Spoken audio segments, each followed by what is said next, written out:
people. It's Talk to Me Tuesdays. You know what it is.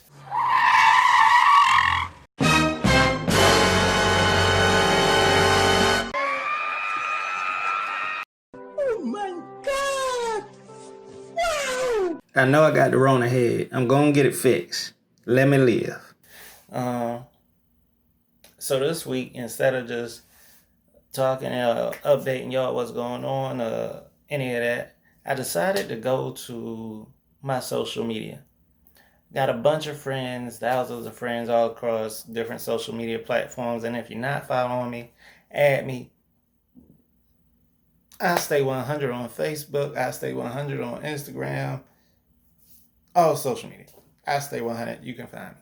Anyway, I decided to actually reach out to some of the friends that I have on there because I don't know about nobody else, but a lot of people that I'm friends with on social media, I have no idea who they are in real life. So I decided to change that. And so this is a getting to know you. Talk to Me Tuesdays. That's right. My name's James Eaden. People either call me Tiki or Jam, short, either one, whatever. Yeah. I'm a comic book creator or a manga creator, either one. And I don't know what else on that. Yeah. All right. So, where are you from? I'm from Nacogdoches, Texas. You said what? Nacogdoches, Texas. Okay. Part of East Texas is country town. Yeah. All right. I feel you. Because I ain't never heard of that. It's the so-called the oldest place in Texas. I don't know if that's actually the oldest place in Texas, but they say it's the oldest place in Texas. So yeah. All right. So another question for you. So tell me a little bit about yourself. How did you get into manga, and all of that good stuff? Well, how I got into it, like the first anime I actually done watched, or anime I watched. Well, actually, I wouldn't say anime. Actually, I would say anime. First anime I did watch was Shaman King. And then I was like, oh man. Yeah, of course, it was like 4 kids. It was crappy. Yeah. So I was like, but I liked it. I was like, man, this is different. It looks different. So I was like, oh man, I like this. And then, I'm still watching anime here and there. And my uncle got me into comics. He had like all Spawn comics. Yeah. Had like all like Superman, Batman, all this other stuff. So I would just reread those over and over and over. And then I said, man, I want to make comics. So I would literally just, because I'm a kid, I would just copy the pages just to copy them. Of course, I'm not trying to sell none. I'd be like, oh, look what I drew. And whatever, and I was copying them. And then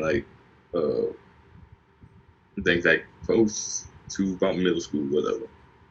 I got my first manga because I got my first manga. I couldn't read it because it was all Japanese. Yeah. But, one of my friends, forgot his name. It was years ago. But, he went to Japan. We was in middle school. He went to Japan. He was like, "Hey man, I know you like anime and stuff like that." And while I was in Japan, I got you this manga, and it was like all of the guy that made fairy tales. Oh yeah. One shots. Yeah. It was like all his one shots, and I was like, "Oh man, I feel see if I can read this." Of course, I couldn't read it. I'm just couldn't read it at all. But just looking at the pictures and all that stuff, I was like, you can kind of. In my head, I was like, I can kind of tell what's going on. Of course, I don't know what they're saying, but I wish I knew. And that's when I was like, oh man, I want to draw a manga. Of course, I didn't know the first thing about it, so I just thought that I was drawing in the right way. I was like, oh man, I'm doing like this. Of course, still a kid, copying everything and all that. And then got into high school, and I had my best friend Joe. He was like, hey man, I see you drawing comic books or in like a manga style. Let's try to make one together. I was like, okay, cool. Let's try doing this. So now this is like when I actually started getting real serious about it. Yeah. So him and me was like, doing research, how to make manga, all this other stuff. And him and me was like getting into it. It was okay. Let's make a like our first manga. Well, just for the school, we wasn't publishing it and then nothing like that. Yeah. We just let's try to make something. So we were trying to come up with a title, something that just be fresh, new, whatever. And we came up with Remix. Like we was looking at CDs, like CDs. And he was like, "Oh man, it's name it Remix." All right. So we called it Remix, and it was just gags. Just like each chapter was just something funny. It was like 2 pages, something funny. Yeah. And we just had pretty much it was just us and our friends in it because we didn't know the first thing about writing yet. We didn't make it a story, so we just like, oh, just make a story just about us doing crazy junk. That's pretty much it. We're just doing crazy stuff off the wall, whatever. So about a day close to almost senior year, he wound up passing. He wound up passing away, whatever. And then I was like, I was gonna wind up stopping. Yeah. I was gonna wind up stopping doing it, but I was like, you know what, nah, I'm gonna keep going. Figure out what I'm gonna do. So I kept trying to make Remix into something, but if I would kept making it, it just felt like it wouldn't be the same. So I was like, you know what, I'm gonna probably try to just keep Remix out where it was, just to keep it the way it was. Yeah. And then my brother, he had his store. I was like, hey man, let me try drawing that. Of course, like back then I thought my drawing great. I thought my drawing was great, whatever. And this one guy named John looked at my stuff. He said, hey man, go back to the basics. Like a lot of people be like, you know how a lot of people just be like, oh man, your drawings are good, this and this and this. Of course, me being, starting out, I don't want to hear just I'm good. I want to know what I need to work on. Yeah. And a dude named John, I met him for an art group, and I said, hey, I really love your art. I want to send you a couple of my art, a couple of my pieces, and want to know what I need to work on.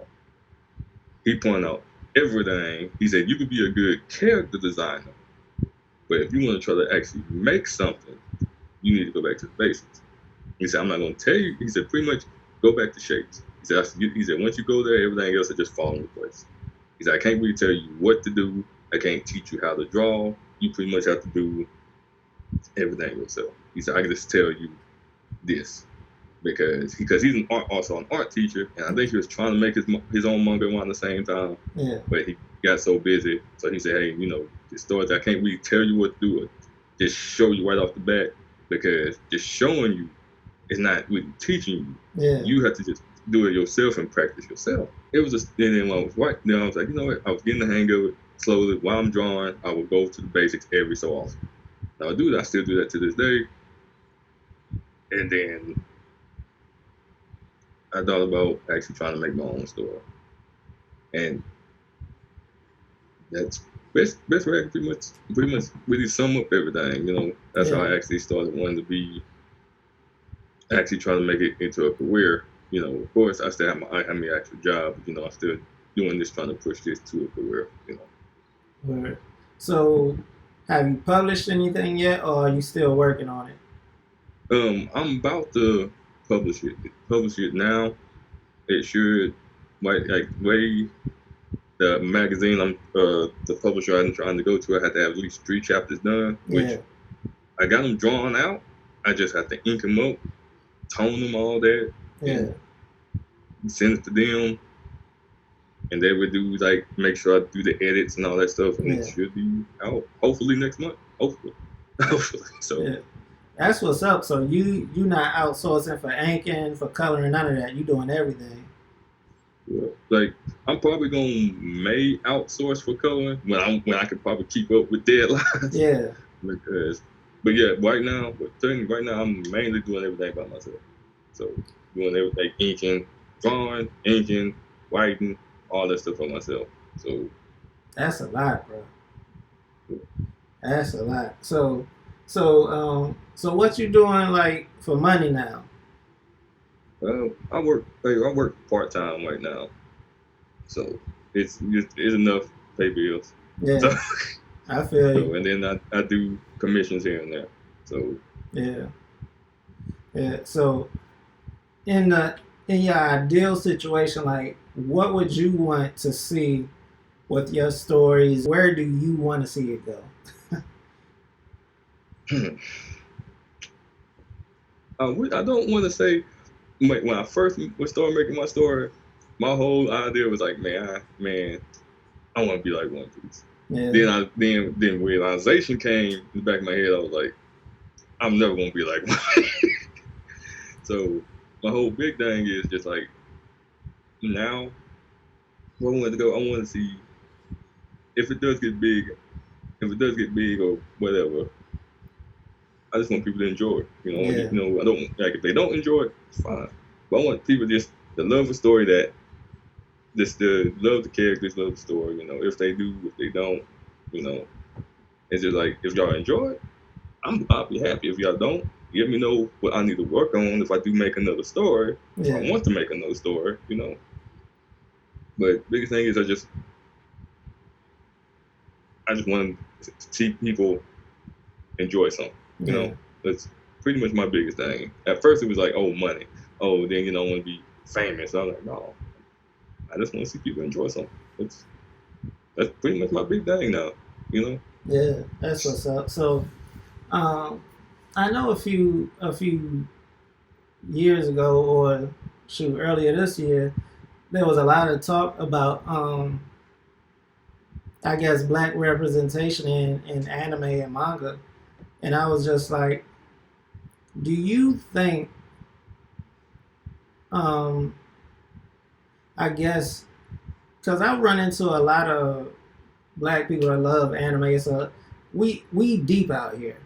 Black people that love anime and manga. So I was like, do you think it's possible that we could like create our own section where it's for us, by us, and where it has our flavor on it, I guess.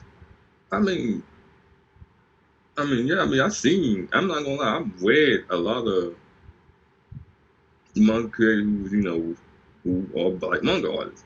And I read a lot of stuff, like the guy that made Apple Black. Excuse me. He's a black manga artist. Yeah. And his stuff's pretty good. I only think I only read like 2 of his volumes, but his stuff is pretty good. And then I also follow him watch him on YouTube. I can't pronounce his name, so if he ever watches this or sees it, I think his name is Najib, but I can't pronounce it. So I'm cool with him. Yeah. But he's a black manga artist. His story is pretty good, and they do it all the good representation with their characters. If they have a character of color, they with it's more like they treat them like a person. That's pretty much what you do. Like it could be like it'd be like if I made a character who was white. If I'm gonna make them just like act like the stereotypical white person, or I'm gonna treat them like a person. Yeah. Treat them like a person. That's I guess that's how I see it. Yeah. Like you don't have to have a character. It's just like this one post I seen like a couple years ago. Every so often, somebody just like of course so y'all people, when they do make a black character, it's always have to be about the cops or they going to jail or stuff like that. It's like sometimes we just want to see a black guy or a black woman be superhero or be a demon king or be somebody who is the reincarnation of some god that or something like that. It don't always have to be about this certain situation. It could just be it'd be like if they turned all of Naruto into black people. Exactly. Naruto, it'd be like Naruto is black. Will he still act the same? Yes. Keep him acting the same. Don't change him up to be like, oh, such and such and such, he has to struggle, but this and this. No, keep him acting the same. Keep the story the same, personality, everything the same. He's just black. Nothing changed. Black. Yeah. Like it'd be like the same thing with Goku. Just different skin color, keep him the same. I feel you.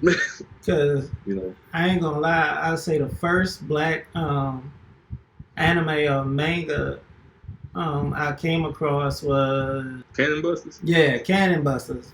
I came across him a long time ago when he was still doing the GoFundMe campaign, when he was just like he did like a 2 minute trailer for it, and that was the first thing I came across. And then I started looking into more people. They had liked the way Storm was written in the Intergalactic Empire of Wakanda. I'm still heavy in the comic book, so. Yeah, I'm the same way, bro. So, but somebody had commented was like, you probably like her character because the person that was writing her at the time was black. So it's like, you know, she wasn't the stereotypical type character no more. Like, the writer could actually identify with where she was coming from. But just thinking and looking at all the artists that I see on Facebook and different places, like, I don't know his name, but he does I don't know if you know it, but the Tuskegee Airs, Mm-hmm. and he do a lot of like gender swap stuff and everything. Like his art is dope. I think his name is Marcus something, but I follow him, but I can't remember his name. But yeah, man, I feel like there's a huge market for it. If we could get the funding and the exposure, I think it could take off. But that's just my 2 cents. I mean, I agree with you. I mean, I can see where you're coming from too. I agree with you. Like, I think I seen that post about the first black owned anime studio. Yeah. And I'm just like, okay. And I'm like, okay, we're awesome. You know, I'm like, that's kind of badass. Yeah. And then I think the second episode of season 2 of Fire Force, they did a few animated scenes in it, and I was like, what? I'm like, okay. I'm like, okay, they getting out there. That's why I like to see, like, in the what else?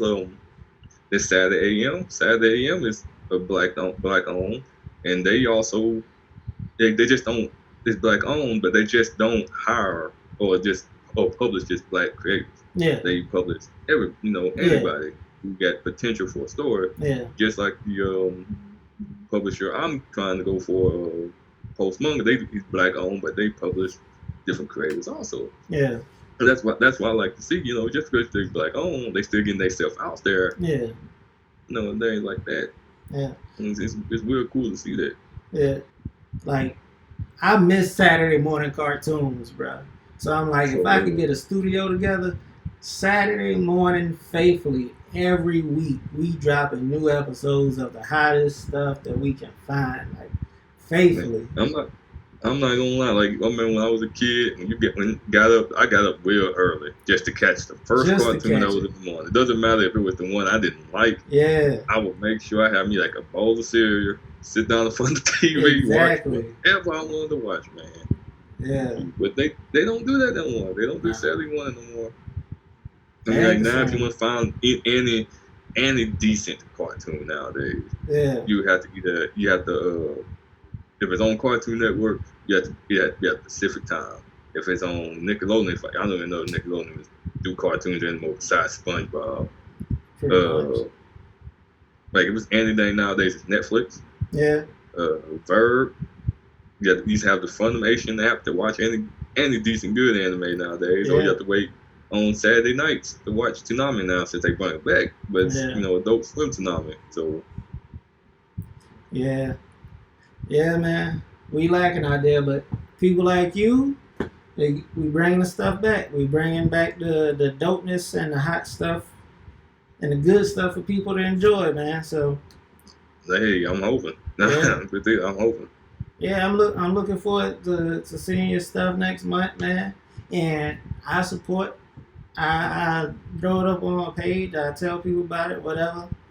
And yeah, man, it was good getting to know you. That's likewise, man. Yeah. So, I mean, we might do it again. I don't know. Who knows? Hey, just let me know, and I'll let you know if I'm free. Yeah. All right, man. Well, I appreciate you, and I'll catch up with you next time.